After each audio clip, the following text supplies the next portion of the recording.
कि अपना ध्यान देश की तरक्की पर लगाइए, देश को आगे बढ़ाने पर लगाइए।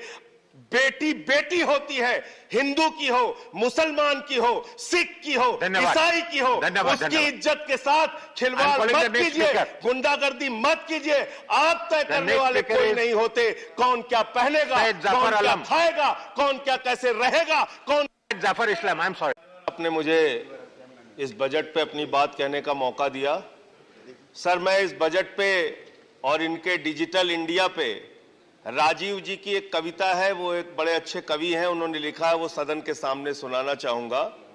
खाओ डिजिटल, गाओ डिजिटल, देश का बैंड बजाओ डिजिटल, रुपया डिजिटल, बैंक भी डिजिटल और सेना का टैंक भी डिजिटल। बच्चे पाए डिजिटल शिक्षा और फिर मांगे डिजिटल भिक्षा। बच्चे पाए डिजिटल शिक्षा और फिर मांगे डिजिटल भिक्षा। डिजिटल डॉक्टर, डिजिटल गोली, डिजिटल ईद और डिजिटल होली, डिजिटल सड़क पर डिजिटल कार, डिजिटल संसद और सरकार, डिजिटल खेत में करो किसानी, डिजिटल खाद और डिजिटल पानी, डिजिटल दूध और डिजिटल गाय, डिजिटल चीनी, डिजिटल चाय, भर के खाओ डिजिटल रोटी और फिर कर दो डिजिटल पोटी।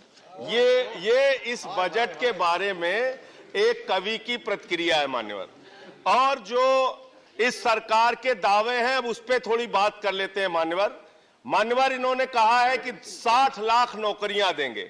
मैं पूछना चाहता हूं, आपने तो स्वयं स्वीकार कर लिया, पहले तो आप 2-2 करोड़ करके लोगों को मूर्ख बनाते रहे, और अब आप खुद स्वीकार कर रहे हैं कि 2 करोड़ आपके बस की नहीं है। अब आप 60 लाख नौकरियां देने की बात कह रहे हैं। और आप नौकरियां कैसे दे रहे हैं नौजवानों को मान्यवर?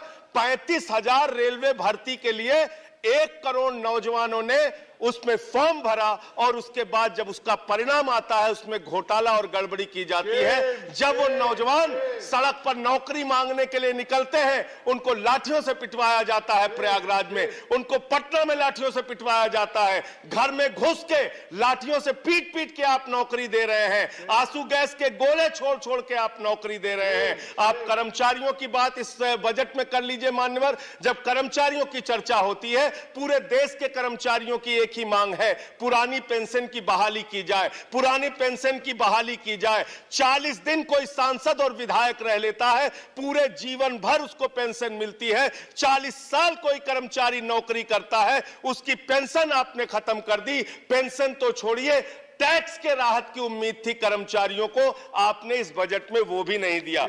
इसके साथ साथ मान्यवर, आपने इस बजट में किया क्या है?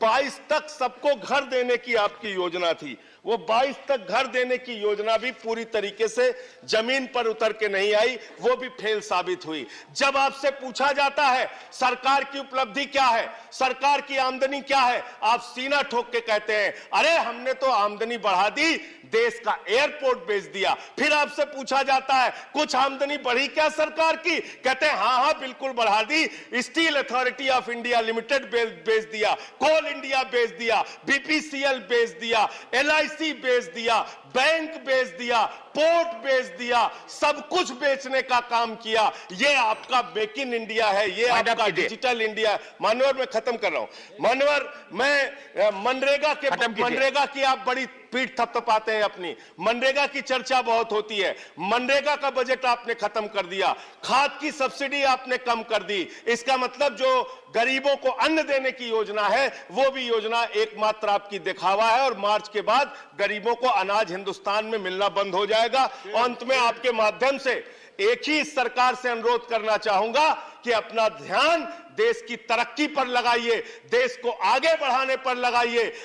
बेटी बेटी होती है, हिंदू की हो, मुसलमान की हो, सिख की हो, ईसाई की हो, उसकी इज्जत के साथ खिलवाड़ मत कीजिए, गुंडागर्दी मत कीजिए। आप तय करने वाले कोई नहीं होते कौन क्या पहनेगा, कौन क्या खाएगा, कौन क्या कैसे रहेगा, कौन। Jafar Islam, I am sorry, please. Thank you very much sir. First